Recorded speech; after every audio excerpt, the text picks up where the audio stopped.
the coils.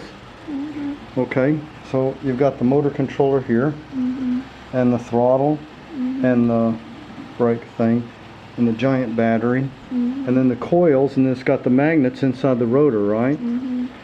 And it's not a perfect.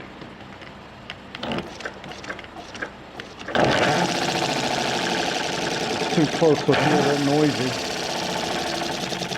I can adjust it a little bit.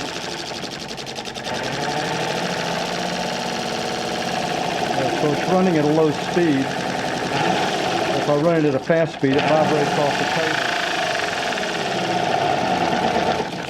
table. Okay, so that's all.